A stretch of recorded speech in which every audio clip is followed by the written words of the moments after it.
Hello' everyone, Ishanodaya scholarship regarding বহুতে বহুত question কৰি আছে।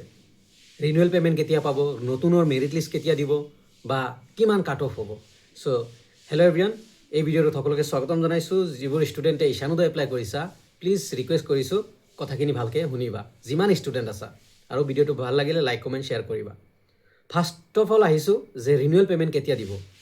এই কথাখিনি কোৱাৰ আগতে মই সকলো ষ্টুডেণ্টকে জনাওঁ যে মই বহুদিন আগত এটা ভিডিঅ' দিছিলোঁ যে এন এছ পিত যিমান স্কলাৰশ্বিপ আছে সেই স্কলাৰশ্বিপৰ ৰিভেলিডেশ্যন হৈ আছে, মানে ৰিভেৰিফিকেশ্যন হৈ আছে।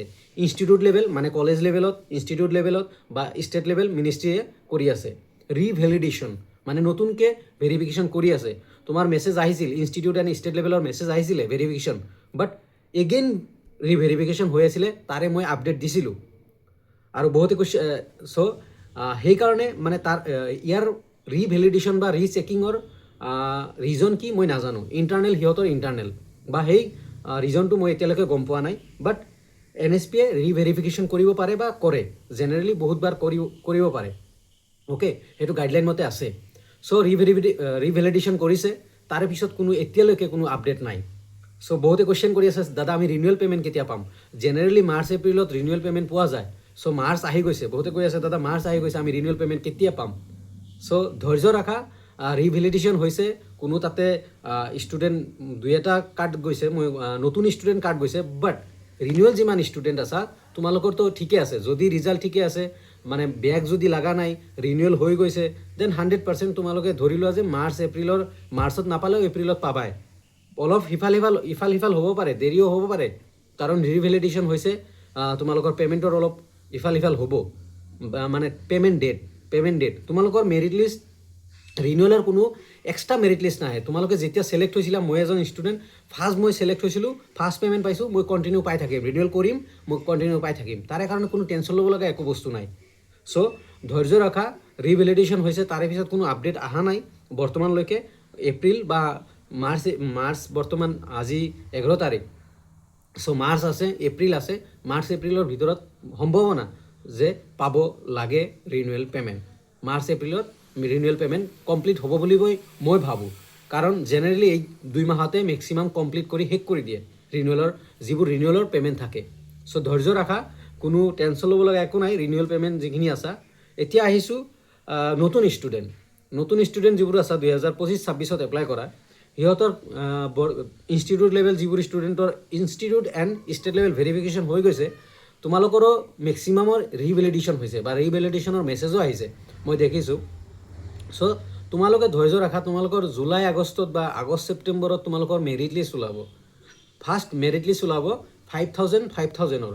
আৰ্টছ আৰু কমাৰ্চ মিলি 5,000, আৰু ছায়েন্সৰ যিমান আছে, মেডিকেল ডিপাৰ্টমেণ্ট বা ইঞ্জিনিয়াৰিং বা ছায়েন্সৰ যিমান ষ্টুডেণ্ট আছে, যেনে ফিজিক্সত মেজৰ কৰে ছায়েন্সৰ ষ্টুডেণ্ট, বটানী, সেইবোৰ ষ্টুডেণ্টৰ 5,000, টোটেল 10,000 ষ্টুডেণ্টৰ ছিলেকশ্যন হ'ব। তাৰে পিছতে ছেপ্টেম্বৰৰ লাষ্টৰ পৰা অক্টোবৰত তোমালোকে পে'মেণ্ট পাবা, বা তাৰে আগত ইফাল পাব পাৰা। বাট মষ্ট এক্সপেক্টেড ডেট অক্টোবৰ, ছেপ্টেম্বৰৰ লাষ্ট এণ্ড অক্টোবৰত পে'মেণ্ট কৰে।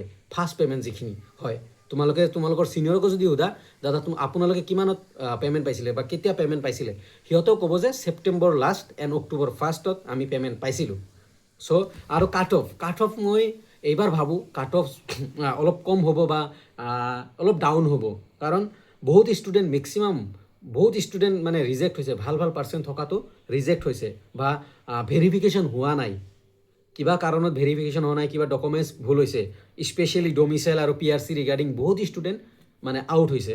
চ' সেইকাৰণে মই ভাবোঁ যে কাট অফ অলপ ডাউন হ'ব। এক্সপেক্টেড মোৰ মতে 78 to 82% ইয়াৰ ভিতৰত থাকিব মোৰ মতে কাট অফ। বাকী যিমান আছা, 80ৰ ওপৰত যিমান ষ্টুডেণ্ট আছা, মষ্ট প্ৰবেবলি পাই যাবা। যিমান পাৰ্চেণ্ট ভাল হ'ব, সিমান তোমাৰ প্ৰবেবিলিটি বেছি হ'ব। চ' এইখিনি কথা। আৰু লগতে লাষ্ট ইয়াৰ এটা কুৱেশ্যন এৰাইজ হৈছিলে, কাষ্ট আৰু ইনকাম মেটাৰ কৰে নেকি? মই ৰেকৰ্ডিং সেইটো শুনাইছিলোঁ, NSPৰ ৰেকৰ্ডিং, যে কাষ্ট আৰু মেটাৰ কেতিয়াবা মেটাৰ কৰে। কিছুমান বস্তুত মেটাৰ কৰে কাষ্ট আৰু মেটাৰ, আৰু ফিজিকেলি হেণ্ডিকেপ ষ্টুডেণ্টক এক্সট্ৰা বেনিফিট দিয়ে। অ'কে, চ' এইখিনি আছিল আপডেট ঈশানোদয় ৰিগাৰ্ডিং। ধৈৰ্য ৰাখা, ফাৰ্ষ্ট অফ অল ধৈৰ্য ৰাখা। মাৰ্চ এপ্ৰিললৈকে ৰিনিউৱেল পে'মেণ্ট ক্লিয়াৰ হ'ব লাগে। ৰিভেলিডেশ্যন হৈছে, তাৰে কাৰণে টাইমটো অলপ এক্সটেণ্ড হ'ব পাৰে আৰু যোৱাবাৰ আৰু কিছুমানে এতিয়া কমেণ্ট কৰিব যে ৰিনিউৱেল পে'মেণ্ট আমি জানুৱাৰীত পাইছিলোঁ কেতিয়া কিছুমানে পাইছিলে চবেই পোৱা নাছিলে কিছুমানে পাইছিলে অ'কে চ' পাব পাৰে ৰিনিউৱেল পে'মেণ্ট ৰিনিউৱেল হৈ যোৱাৰ পিছত যেতিয়া মই ৰিনিউৱেল এপ্লাই কৰিম তেতিয়া হৈ যোৱাৰ পিছত যিকোনো টাইমত সোমাব পাৰে বাট জেনেৰেলি মেক্সিমাম ষ্টুডেণ্টৰ মাৰ্চ এপ্ৰিলত ৰিনিউৱেল পে'মেণ্ট সোমায় চ' এইখিনি আছিল আপডেট ঈশানোদয় ৰিগাৰ্ডিং এতিয়া কমেণ্টত জনাবা বুজি পাইছানে নাই আৰু যদি কিবা কুৱেশ্যন ইনকুৱাৰী থাকে কমেণ্টত জনাব পাৰা থেংক ইউ এভৰিৱান